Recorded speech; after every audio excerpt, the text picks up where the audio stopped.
Remember the strategies as you learn from this video, especially to pause and rewind if needed. How teachers really do grades. Goal: I can use Schoology tools to get teacher feedback about my mistakes. Okay, so this is what it looks like when I'm grading papers.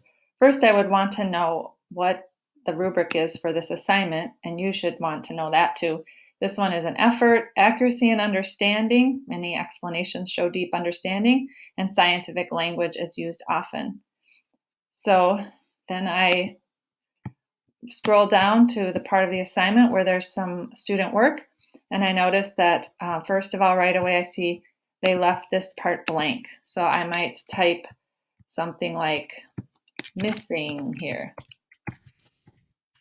Could spell. And then over here, I'm going to read these and check them. And notice here, and I see this one should be a polar bond because the difference is 1, which is in the polar range. Then I go here and I see now these are our scientific learning. If two atoms have the same electronegativity, they share equally. That's nonpolar, yes. If they are almost the same, they transfer equally, no. Transferring would take a bigger difference. And so I'm going to move my face for a sec. So that would be share unequally.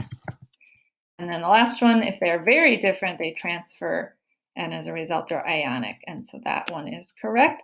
So then I go back to our rubric, and I have to think about this. So they left some blank, but it was more than half done.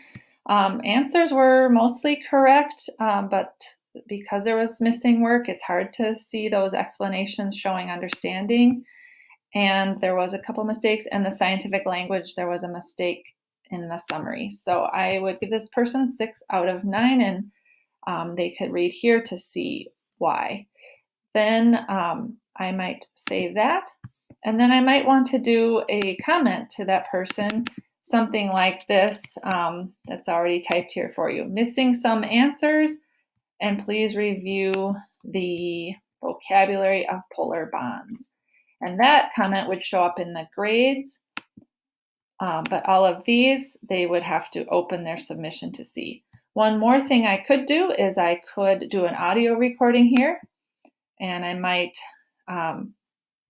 do that like this and try to teach something to the student that they could check in on later. So we're going to teach you how to look for all of those comments. How does a student see and use the feedback? Hi. So now I'm going to show you how you would access that feedback that I just put on the last assignment, as if I'm the student now looking for that. So when you go to Schoology homepage, first, of course, you got to select courses. And then when you select courses, you're going to select chemistry. And then I'm going to start by going to grades. You can see some things in more than one place, but let's look at grades. And then you'll see quarter 4, click on quarter 4, and then week 1. And then you might see a lot of things here, of course, and I'm going to ask you to focus on the practice assignments because those are where you probably get the most feedback. But any place you have a gray box with a message, that's important to read. But I'm going to look at this one, 6 out of 9. Maybe I'm wondering, how did I get that score? Did my teacher just make that up? But first, the comment says, missing some answers, and please review the vocabulary of polar bonds. So that gives me a little bit of information right away. But here, this little box is the rubric.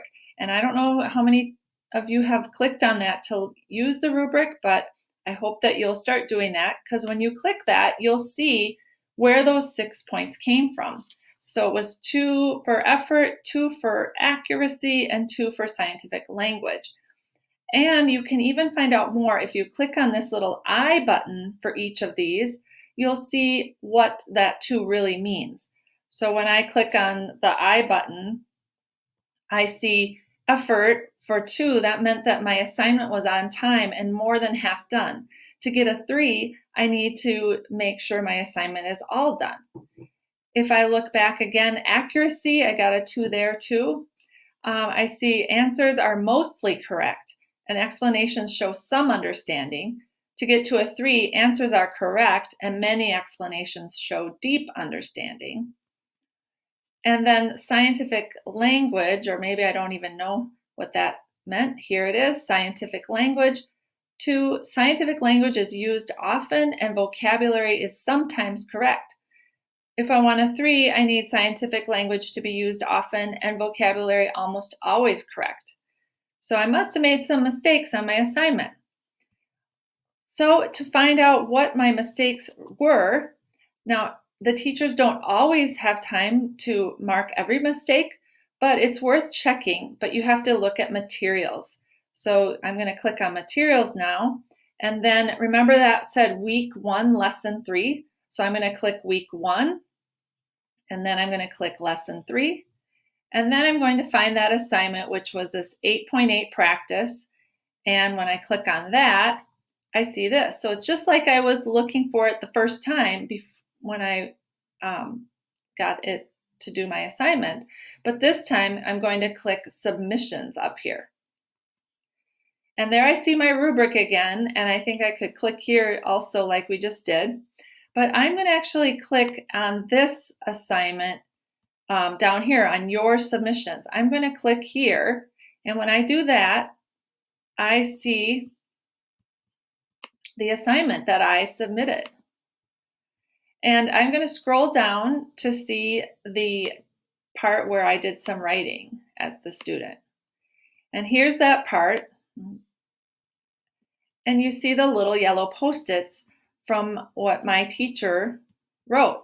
So here's a bunch of blank spots on my worksheet. So when I click on that Post-it, I will see that it says missing. Oh, so I'm left some stuff blank. That's where that 2 on the effort came from. When I come back to this Post-it, now make sure when you look at the Post-its, it won't make sense if you don't look at what's next to the Post-it. So it says non-polar here, but when I click on the Post-it, I see that it says polar. The difference is 1, which is in the polar range. So if I take time to think about this, I can see, oh, I made a mistake. The difference was 1. And looking up here, the type of bond, polar, the range is 0.5 to 1.7. 1 is in that range, so I should have said polar. Now down here, I see another Post-it, and when I click on it, it says share unequally. That doesn't make a lot of sense if I don't look at what it's next to, where I wrote, if 2 atoms have almost the same electronegativities, they will transfer equally. And my teacher said, share unequally. So I need to review that language of polar bonds. And now Mr. Baker is going to show you more about Schoology tools for feedback, including this little button up here.